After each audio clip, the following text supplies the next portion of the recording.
White folk, does this remind you of somebody you know? Maybe an uncle or a father or grandfather? Who knows? The Negro is not a part of my family. As a result, I don't elect to have him sit and eat with me. As a result, I don't elect to have him belong to a club that I may belong to. This is the way it has been. It's the history of the South is because we've been brought up like this.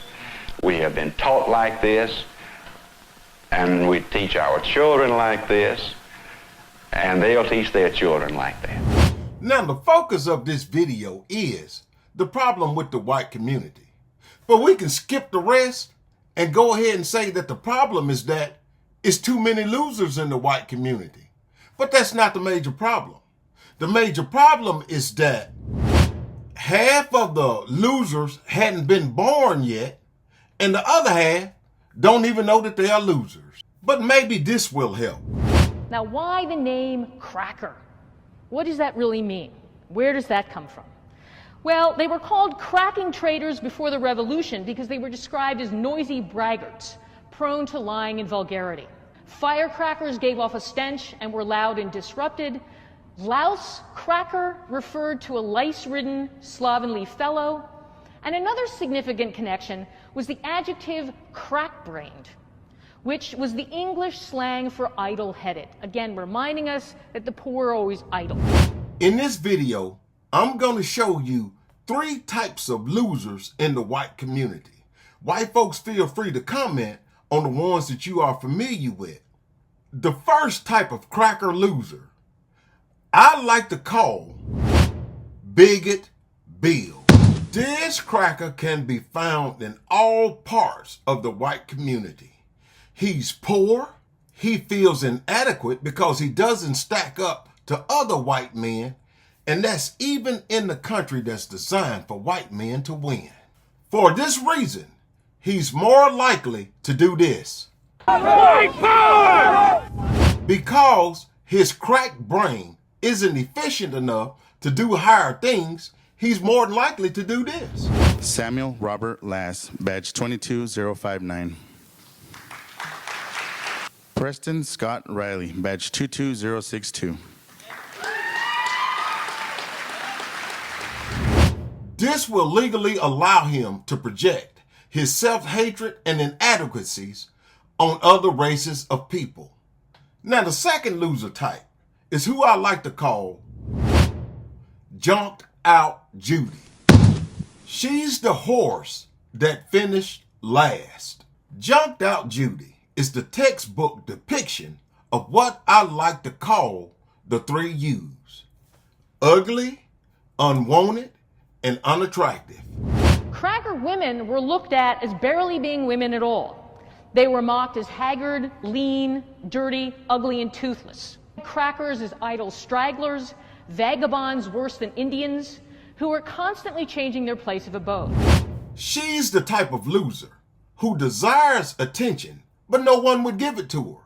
So she spews out hate in desperation to make herself matter in this world.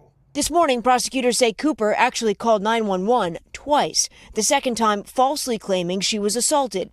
I'm going to tell them there's an African-American man threatening my life. I'm being threatened by a man in the ramble. Please send the cops immediately. The hate within Junked Out Judy has no bounds. Sometimes the hate comes when she realizes that men of other races are significantly outperforming the only male who would have chose her as a mate. I'm sure you white folks know several Junked Out Judys in your community. The last type of loser cracker that I will cover in this video, he's the worst cracker of them all. When it comes to cracker on cracker hate, he is the most hated cracker in the Cracker Barrel. I like to call him Parasitic Pete. Nobody wants Parasitic Pete around because Parasitic Pete sucks out all the life and everything that he comes in contact with. A rental truck filled with homemade explosives detonated outside the Alfred P. Murrah Federal Building in Oklahoma City. The blast caused catastrophic damage, leaving 168 people dead and hundreds more injured.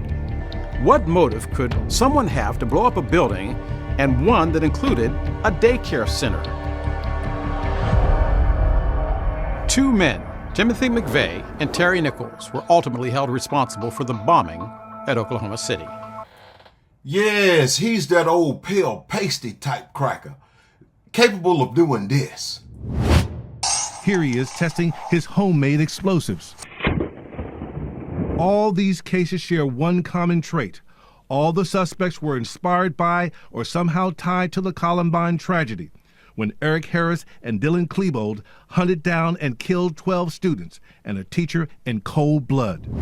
The racist intent inside of Parasitic Pete runs so deep that even a God of his very own understanding cannot understand it. What is your age?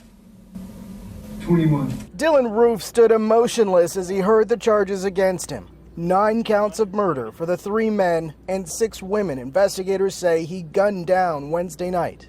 All units responding, 110 Calhoun State. Active shooter, multiple people down. Roof, seen here on surveillance video, entered Emmanuel AME Church around 8:06 p.m. wearing a fanny pack. The court documents say he stood up and pulled out a handgun and began shooting. The warrant says that before Roof left, he stood over a witness and uttered a racially inflammatory statement. So my question to you, how many of these people are y'all keeping in the back room of houses inside of the white community all over America? When was the last time you saw one of these types? Or maybe it was the last time you looked in the mirror.